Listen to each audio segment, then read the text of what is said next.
آپ نے خواستگاری کی اور پھر جناب ام البنین کا انتخاب ہوا اور اللہ تعالیٰ نے ام البنین سے حضرت عباس جیسا باوفا فرزند عطا فرمایا جو امیر المومنین کی توقعات پر پورا اترے۔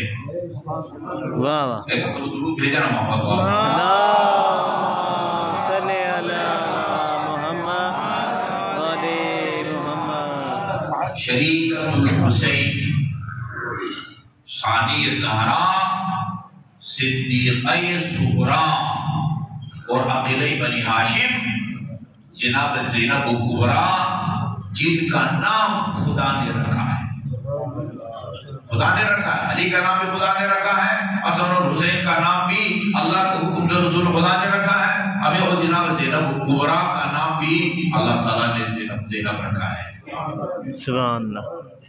اگر اس کی شخصیت کو سمجھنا چاہیں بہت مختصر الفاظ میں یہ امیر المومنین اور خاتون جنت کے مقام کو سمجھنا ہوگا، ان کی جرأت، ان کی بہادری، ان کی غیرت اور ان کے علم کا تھوڑا سا جائزہ لینا ہوگا تاکہ ہم آسانی سے اس شخصیت کی مقام منزلت کو سمجھ سکیں۔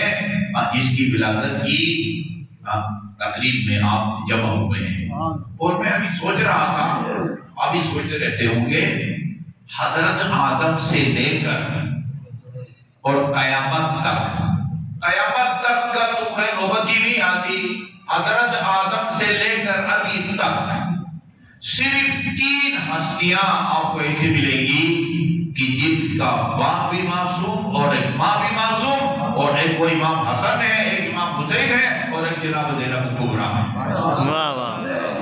اور کوئی نہ نبی آپ کو مل سکتا ہے نہ کوئی امام مل سکتا ہے۔ یہ امام زین العابدین، ان کے والد گرامی امام معصوم تھے، ان کی والدہ معصومہ نہیں تھی۔ اسی طرح امام محمد باقر امام زمان تک جائیے، باپ ان کے معصوم ہے، معصوم باپ کا معصوم بیٹا ہے، معصوم ماں کا معصوم بیٹا ہے، لیکن اماموں میں صرف امام حسن اور امام حسین ہیں جن کے والد گرامی بھی معصوم الخطا امیر المومنین اور والدہ گرامی جناب زہرا بھی معصومہ اور حضرت زینب کبریٰ کے والد گرامی بھی معصوم اور والدہ بھی معصوم ہے۔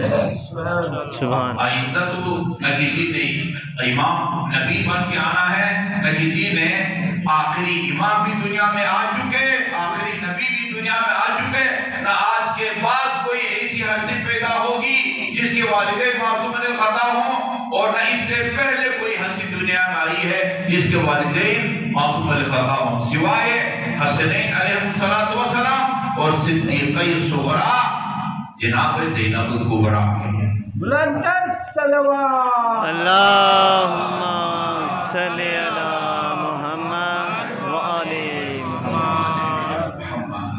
دو روایتیں میں نے آج کو آپ کو سنانی ہے۔ ایک روایت یہ ہے جو میں نے وہ ابتدائی کلام میں عرض کیا ہے، اس میں رسول خدا نے فرمایا من اخلص للہ 40 یوما یا صباحا جرت الحکمت من قلبہ علی لسانہ، جو آدمی 40 دن تک خالصتا للہ اللہ تعالیٰ کی عبادت کرے، اس کی عبادت میں غیر خدا کی شرکت کا شائبہ تک جو ہے نا وہ نہ ہو، بڑا مشکل کام ہوتا ہے۔ جرت الحکمت، اس کا کیا نتیجہ نکلتا ہے یا اس کا کیا صلہ دیتا ہے اللہ تعالیٰ اس بندے کو؟ یعنی عام طور پر علم حاصل کرنے کی جو ذرائع ہیں اس دنیا میں، اللہ جب ہم اس دنیا میں آتے ہیں تو خالی ذہن کے ساتھ آتے ہیں نا، واللہ اخرجکم من بطون امہاتکم لا تعلمون شیئا، اللہ تعالیٰ نے تمہیں جب وہ رحم مادر سے ماں کے پیٹ سے نکالا، لا تعلمون شیئا، یہ عام لوگوں کی بات ہو رہی ہے، عام لوگوں کی، تمام انسانوں کی بات نہیں ہو رہی ہے۔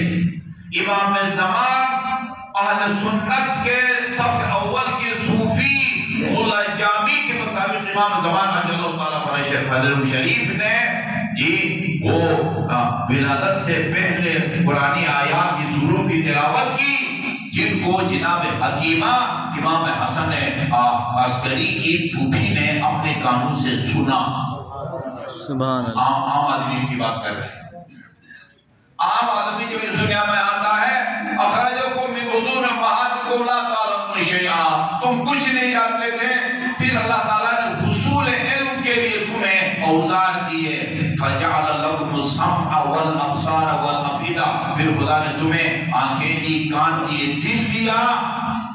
کان کے ذریعے اساتذہ سے سنتے ہیں، سن کے پہاڑے یاد کرتے ہیں، بے یاد کرتے ہیں، جی اے بھی یاد کرتے ہیں، پھر آگے قرآن پڑھتے ہیں، حدیث پڑھتے ہیں، ڈاکٹر بنتا ہے، انجینئر بنتا ہے، پائلٹ بنتا ہے، کانوں سے لیکچر سن کے اور ان آنکھوں سے عبارتوں کو پڑھ کے بندہ عالم بنتا ہے، اور ان چیزوں کو دل میں یاد رکھتا ہے نا۔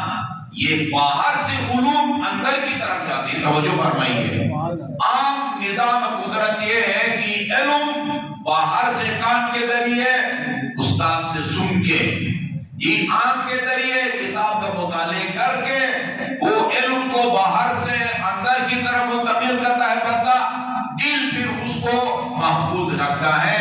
لیکن من اصبح للہ 40 صباحا، جو 40 دن خالصتاً للہ، جی 1% سے کم بھی غیر خدا کی رضامندی جب اس کا خیال نہ ہو، اس کا علم باہر سے نہیں آتا۔ جرت الحکمت من قلبہ علی لسانہ، علم اور حکمت اس کے دل سے پھوٹ کے زبان پر جاری ہوتا ہے۔ واہ واہ۔ امام زمانہ بلند کر صلوات۔ اللہم صلی علی محمد و آلِ محمد۔ اس کرمیا معظمہ کی اخلاص، اس کا کیا اندازہ لگا سکتے ہیں؟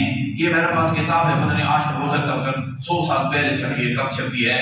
یہ نجف کی چھپی ہوئی ہے، اور بہت ہی جو ہے نا وہ علامہ المحقق الشیخ جعفر النقدی، زینب الکبریٰ بنت امیر المومنین علیہ السلام، یہ مجھے مولانا آفتاب جوادی وہ ماہر ہیں کتاب شناسی کے، انہوں نے مجھے ایک ہدیے میں دی ہے، اور اوپر لکھا ہے الاختر آفتاب حسین ملک بھرپور چکوال کے ہیں جی، اور اسی شیخ جعفر نقدی نے امیر المومنین علیہ السلام کی بھی جو ہے نا وہ کتاب بارے میں بھی کتاب لکھی ہے۔ اس کے اندر بھی انہوں نے یہ اس روایت کو نقل کیا ہے کہ جناب زینب الکبریٰ کو امام حسین نے وصیت کی، وصیت لا تنسینی بصلاۃ اللیل، بہن زینب نماز شب میں بھائی کو فراموش نہ کرنا۔ واہ۔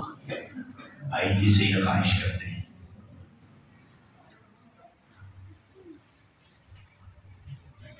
یہ امام نہیں ہے جناب زینب الکبریٰ، امام نہیں ہے، اور اس طرح معصوم بھی نہیں ہے جس طرح حضرت زہرا معصومہ تھی، آیے تطہیر میں وہ شامل تھی خاتون جنت، یا 14 معصومین معصوریہ انبیاء، اس طرح نہیں ہے۔ لیکن بہت ساری ہستیاں ایسی ہیں کہ جن کو ہم قرآن کی زبان میں معصوم نہیں کہہ سکتے، لیکن یہ ضرور کہہ سکتے ہیں کہ ان سے نہ کوئی گناہ کبیرہ سرزد ہوا ہے، نہ کوئی گناہ صغیرہ سرزد ہوا ہے۔ بے شک کیا حضرت عباس رمضان ہیں، حضرت علی اکبر ہیں، معصوم نہیں ہے، امام نہیں ہے، لیکن ان الفاظ میں رسول